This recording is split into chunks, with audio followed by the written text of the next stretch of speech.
Digital.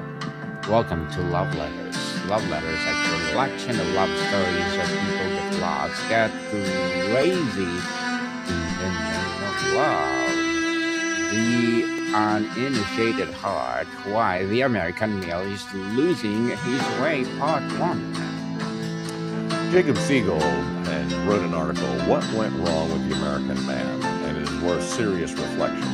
Not because it said something new, but because it said something true with unusual clarity. The American man is in crisis. He's dying younger, working less, connecting less, having less sex, and meaning less. The statistics are brutal, and Siegel doesn't flinch from them. But diagnosis is not a cure, and Siegel's secular framework, for all its descriptive power, offers no path forward. He sees the symptoms with remarkable acuity, but misses the disease entirely. The crisis Siegel described is not political, not merely cultural, and certainly not uniquely American. It is spiritual. It is the crisis of a creature designed for transcendence who has been told that transcendence is a lie. It is the crisis of men who have been given everything except the one thing they actually need, a story big enough to live inside, a purpose to outlast them, and a father who sees them as more than the sum of their economic utility and social performance. This conversation will not dismiss Siegel's observations, but they deserve better than that. It will argue that his frame was too small, his remedies insufficient, and his despair unwarranted.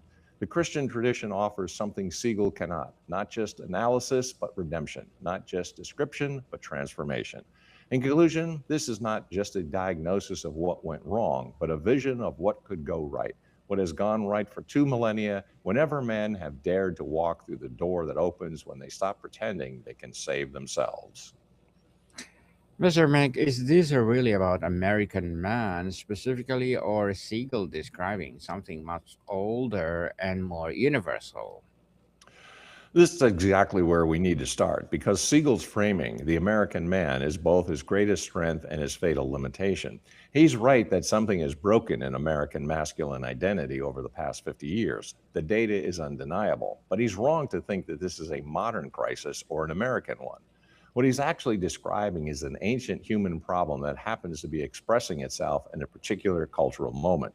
The crisis of masculine identity is as old as Genesis.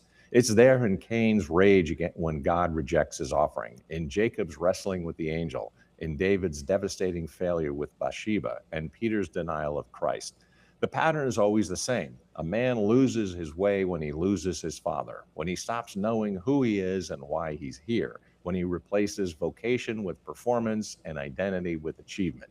This isn't new, it's the oldest story we have. What's different now, and what Siegel is actually seeing, is that the traditional cultural structures that once mediated this spiritual reality have collapsed. For centuries, even in largely secular contexts, Western culture maintained certain liturgies of masculine formation, rites of passage, mentorship structures, codes of honor, communal expectations. These weren't Christian in any explicit sense, but they carried forward a Judeo Christian anthropology almost by accident, like a tune hummed by someone who's forgotten where they learned it. Those structures are gone now, and Siegel knows it, but he makes a category error when he treats their absence as the cause of the crisis rather than as one more symptom of it. The real cause runs deeper. Augustine saw that in the 4th century. You have made us for yourself, O Lord, and our heart is restless until it rests in you. That restlessness, that fundamental disorientation of the human person away from God, is the disease. Everything else is just how it presents. Consider the neuroscience of attachment and identity formation that has emerged over the past 30 years. We now understand that human beings develop their sense of self primarily through secure attachment to caregiving figures who mirror back to them their inherent worth. When that mirroring is absent or distorted, the developing person struggles to form a coherent identity. They may achieve, perform, succeed, but they never quite believe they're enough because the fundamental assurance of their belovedness never took root. This is psychological language for a theological truth. We become ourselves by being known and loved by someone who sees us truly. The Christian claim is that this process finds its ultimate ground not in our earthly fathers, who are themselves broken, limited, inconsistent, but in the Father who invented fatherhood, who sees us completely and loves us anyway. When men lose access to that relationship, either through explicit rejection of faith or through a culture that makes faith implausible, they don't become liberated, they become lost. Siegel describes American men as aimless, angry, disconnected, and dying. But you could say the same thing about Roman men in the third century, about European men during the Black Death, about Chinese men during the Cultural Revolution. The specifics change, the technologies of distraction, the particular ideologies that promise meaning and deliver emptiness. But the underlying problem remains constant. A man without transcendence is a man without a center, and a man without a center will eventually collapse. Where Siegel fails is in imagining that cultural or political reform can address this. He gestures toward community, toward renewed civic participation, toward better economic policies. These things might help at the margins, but they can't touch the core wound. You can't heal a spiritual crisis with material solutions any more than you can cure homesickness by redecorating the hotel room.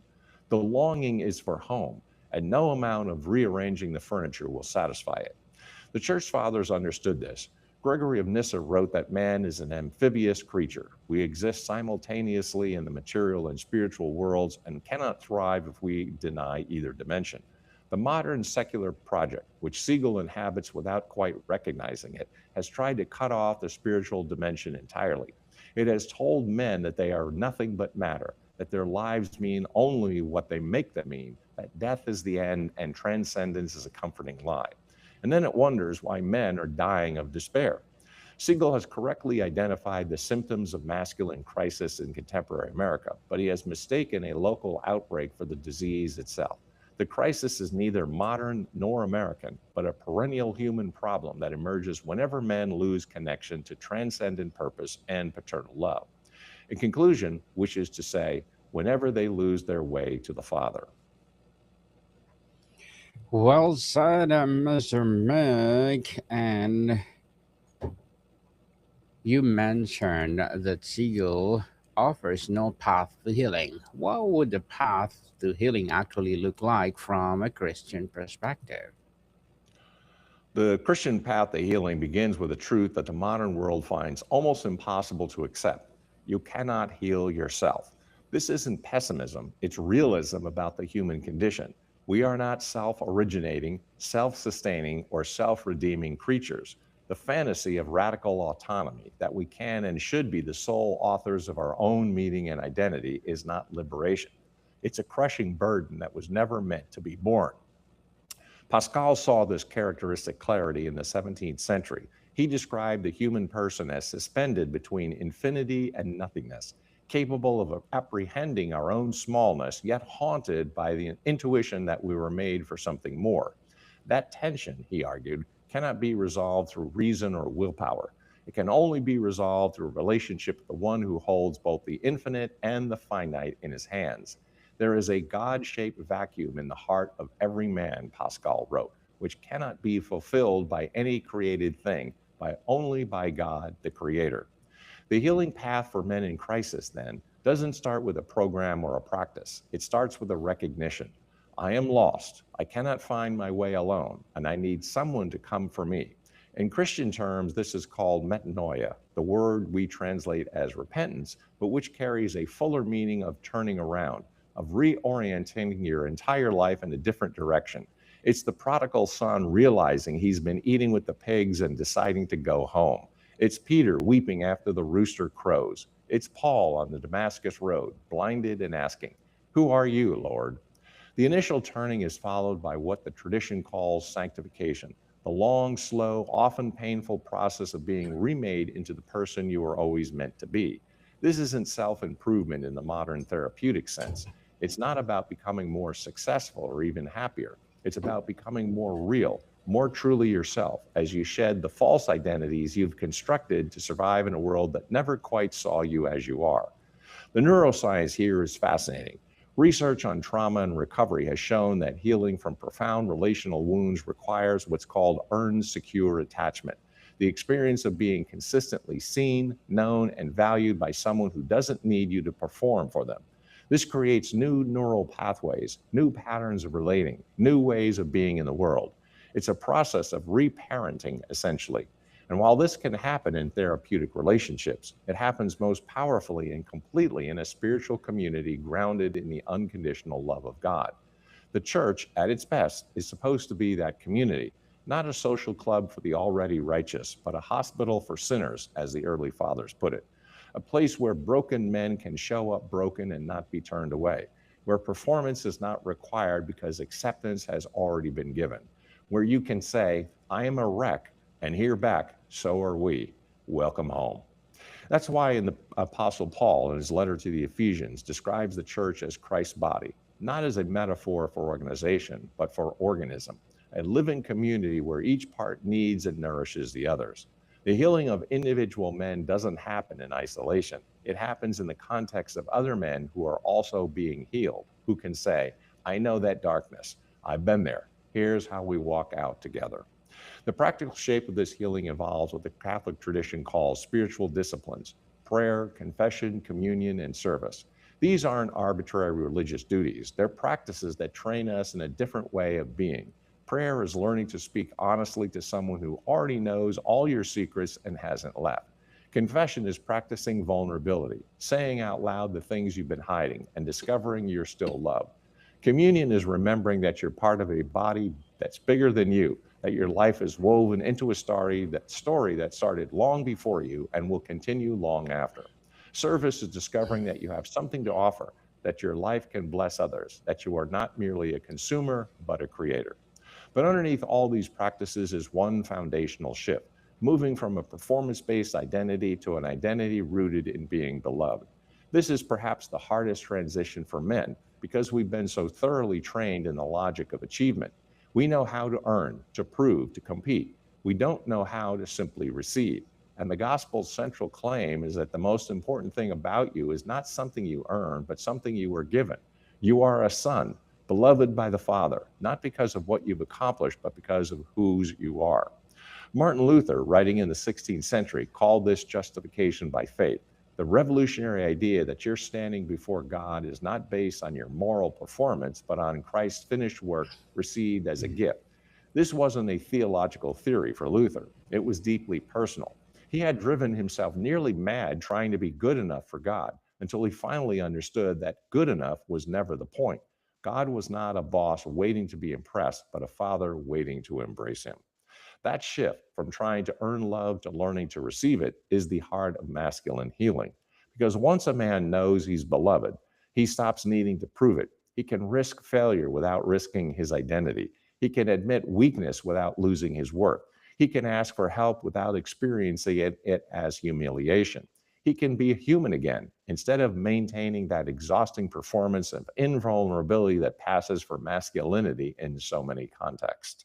In conclusion, the Christian path to healing is not a self improvement project, but a process of reorientation toward transcendent love, moving from performance based identity to belovedness, from isolation to community, from self sufficiency to receive grace, enacted through spiritual practices that train us in a radically different way of being human.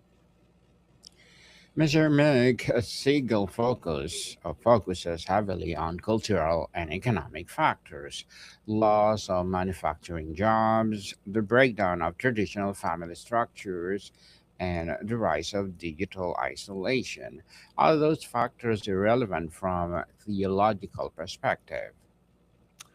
Not at all irrelevant, but they're not primary. And understanding the difference matters enormously because if you mistake secondary causes for primary ones, you'll prescribe treatments that can't actually heal. Siegel is absolutely right that economic dislocation, family breakdown, and technological alienation are crushing men. But these are the mechanisms of crisis, not its source. They're the terrain on which an older battle is being fought. Think of it this way: a virus can only devastate a body whose immune system is already compromised. The economic and cultural factors Siegel identifies are the virus, if you will. But the compromised immune system, the reason these factors are having such a catastrophic effect, is the loss of a coherent spiritual anthropology. We've lost our understanding of what a human being is, what a man is for, and why any of it matters. That loss leaves men vulnerable to every passing wind of ideology, every economic disruption, every technological seduction. Take the loss of manufacturing jobs that Siegel discusses. There's no question that this has been materially devastating for millions of American men, particularly in the Rust Belt and rural communities. But why is this particular economic shift so psychologically destructive? Other economic transitions in history, the shift from agriculture to industry, for instance, were also wrenching, but they didn't produce the same epidemic of despair and suicide. The difference is that previous generations had resources for making meaning that transcended their economic roles. A farmer who lost his land in the Great Depression was still a husband, a father, a member of a church community, and a citizen. His identity was not reducible to his economic function, but modern secular culture has made economic function the primary basis of male identity. We've been taught that men are what they do, that their worth is measured by their productivity, that unemployment is not just a practical problem, but an existential crisis. This is fundamentally anti-Christian understanding of human dignity. The Judeo-Christian tradition has always insisted that your worth precedes your works, that you are valuable because you bear the image of God, not because of what you produce or earn or achieve. The Psalms remind us that God knows us before we're born, that we are fearfully and wonderfully made, that our lives have meaning independent of our accomplishments. Jesus himself worked as a carpenter for most of his life, an unremarkable tradesman in an occupied province of the Roman Empire. And yet his worth was infinite, not because of his carpentry, but because of his identity as the Son. When that theological foundation erodes, everything becomes unstable. Economic disruption becomes an identity crisis. Unemployment becomes a referendum on your manhood. And men start dying, literally or figuratively, because they can't imagine a life that matters outside the narrow confines of economic success. The same logic applies to family breakdown. Siegel is right that the collapse of stable marriage and the rise of fatherlessness has been catastrophic for men and boys. But why has the family broken down so thoroughly in the past 50 years? It is not primarily economic, though economic stress certainly exacerbates it. Families have survived poverty before. What's different now is that we've lost the theological understanding of marriage as a covenant, a sacred bond that reflects God's faithful love for his people, and replaced it with marriage as a contract, a mutually beneficial arrangement that lasts as long as both parties find it satisfying. Contracts can be broken when they stop serving your interest. Covenants can't, because they're grounded in something bigger than your interest. The old wedding liturgy spoke of marriage as till death do us part, not because it was unaware that marriages could be difficult, but because it understood that the highest goods, faithfulness, sacrificial love, spiritual formation through suffering, emerge precisely through the commitment to stay even when staying is hard. When you lose that understanding, when marriage becomes primarily about personal fulfillment rather than mutual sanctification, of course it becomes fragile. And when marriages break, of course, children suffer, particularly boys who desperately need their fathers not just for economic provision, but for the modeling of masculine identity, for the assurance that they are seen and valued by the first man whose approval really matters. The research on father absence is devastating. Boys without fathers are significantly more likely to struggle academically, more likely to engage in criminal behavior, more likely to experience depression and anxiety, more likely to abuse drugs, and more likely to die young. This isn't about fathers being economically necessary. Single mothers often do heroic work. It's about fathers being spiritually necessary, serving as earthly images of the heavenly Father who sees us, knows us, calls us by name, and says, "You are my son, in whom I am well pleased." When a boy grows up without that earthly icon, he struggles to believe in the heavenly reality. And when he struggles to believe he's beloved by the Father, he spends his whole life trying to earn a love that can only be received as a gift. Now consider digital isolation, which Siegel identifies as perhaps the most insidious factor. Young men are increasingly living their lives through screens, video games, pornography, social media, parasocial relationships with streamers and influencers. They're substituting digital connection for embodied community, pixelated sexuality for actual intimacy, and algorithmic affirmation for genuine relationship. This is undeniably destructive. But again, we have to ask why this particular technology is proving so addictive and isolating in ways that, say, television wasn't. The answer, I think, is that digital technology offers a simulacrum of the things we most desperately need: connection, meaning, transcendence, without requiring the vulnerability that real versions of those things demand. You can feel connected without risking rejection. You can feel important with actually not serving anyone. And you can experience pleasure without intimacy, simulation without transformation. Kierkegaard, writing in the 19th century, predicted something like this. He argued that the fundamental human choice was between the aesthetic life and the ethical life, between seeking immediate pleasure and committing to transcendent purpose. He warned that the aesthetic life, for all its initial appeal, would ultimately lead to despair, because nothing finite can satisfy an infinite longing. Digital technology is the aesthetic life on steroids, offering endless novelty and stimulation while demanding nothing in return. No wonder men are drowning in it. The theological response is not to demonize technology. Tools are morally neutral, but to insist that technology must serve human flourishing rather than replacing it. And human flourishing, from a Christian perspective, requires embodied community, sacrificial love, meaningful work, and transcendent purpose. It requires what the tradition calls incarnation, the Word made flesh, spirit finding expression in matter, the infinite dwelling in the finite. Screens can't give you that. Only embodied life in a community of faith can. The economic, familial, and technological factors Siegel identifies are real and devastating, but they are mechanisms of crisis rather than its root cause. They have such destructive power precisely because modern secular culture has stripped men of the theological resources that will enable them to weather these storms by grounding identity. In conclusion, men need something deeper than economic productivity, family stability, or digital affirmation. Well said, Mr. Meg. So, as we begin to wrap up, you keep mentoring the need for transcendent purpose. What does that actually mean for a man trying to figure it out his life on Tuesday morning? That's the question, isn't it? Because transcendent purpose can sound like seminary abstraction when what you're actually facing is a job you hate, a relationship that's failing, a mirror that reflects someone you don't quite recognize anymore. So let's get concrete. Transcendent purpose means knowing that your life is participating in a story that's bigger than you and that will outlast you. It means understanding that what you do today, not just the big dramatic moments, but the small, unremarkable choices, matters in ways you can't fully see, because those choices are either moving you toward or away from the person you were created to become. And it means believing that there is, in fact, a person you were created to become, that your life has a telos, an intended end, that your existence is not just random chemical reactions, but a plot authored by someone who knows how the story ends and is inviting you to play your part. Now, that probably sounds abstract, so let's cash it out. Consider three men, all facing similar external circumstances. Let's say middle-aged, divorced, working a job that feels like it's going nowhere. The first man has no framework for transcendence. He lives entirely within the secular therapeutic model that dominates our culture. His life means whatever he decides it means. His purpose is to maximize his own well-being and minimize his suffering. So when he looks at his circumstances, he sees failure.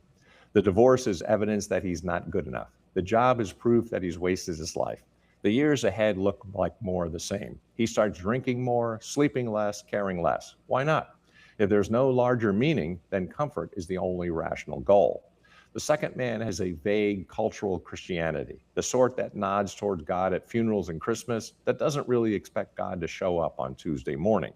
He knows he's supposed to believe his life matters, but he's not sure he actually does. He's hedging his bets, basically, trying to be good enough to satisfy a God he's not quite sure is paying attention, while also trying to build a life that works on secular terms. He's exhausted by the cognitive dissonance, and neither version of meaning feels particularly real to him. The third man has what the Apostle Paul calls faith working through love, an active embodied trust that his life is held by someone who sees him completely and hasn't given up on him. When he looks at his circumstances, he sees something different. The divorce is painful, yes, but it's not the final word on his worth. God's love for him didn't depend on staying married. The job may not be glamorous, but it's an arena where he can practice faithfulness, where he can treat people with dignity, where he can do small things with great love, as Mother Teresa put it. The argument here is to elevate this topic from a standard cultural grievance to a profound inquiry. We need to move past the culture war headlines and look at the disintegration of the masculine soul. The current discourse often misses the why, the loss of what Mircea Eliade called the initiation rite and the collapse of the Judeo Christian imago Dei. We are looking at a generation of men caught in the 60s whole soul heartbreak, like James Brown's It's a man's world, realizing without the lost connection to the feminine and the divine, the world they built is empty. By just asking what went wrong, we are performing an autopsy on the masculine archetype. Jonathan Z. Smith's idea of map is not territory explains how men have mistaken the map and professional success for the territory of a meaningful life. Reference is key for the Nicene concept of ordered love. When a man's loves are disordered, prioritizing the I-it, which are objects and status, over the I-thou, relationship divine model, the result is a psychological and spiritual Gethsemane. As St. Augustine noted, we are made for something higher, and the American dream often fails to provide the rest of our souls that they require. In conclusion, the years ahead are not a slow decline into irrelevance, but an opportunity for transformation, for becoming fully himself, for learning lessons that can only be learned through suffering. Very well said, Mr. Meg. Thank you so much for sharing your knowledge and wisdom to the world. This episode explores the quiet crisis unfolding beneath the surface of modern life, the growing emotional and spiritual disconnection many men experience in today's world. Mr. Meg, would you like to plug in something? Appreciate the opportunity. Write the book, grow the business. Connect with me on LinkedIn. GMIC, the Doctor of Digital Smith, PhD. Listen to the Doctor of Digital podcast and pick up a couple volumes I have on Amazon. That's On Track, Ian Hunter, and Burning America. Yes, people, let's support Mr. Meg, the Dr. Digital, and of course our other podcasts, Music 101, Love Letters, Sex 101, and Mental Health 101. So, Mr. Meg, thank you so much for your time. Thank you, my friend. Until next time, Deus Sol. Modicon people, see you soon.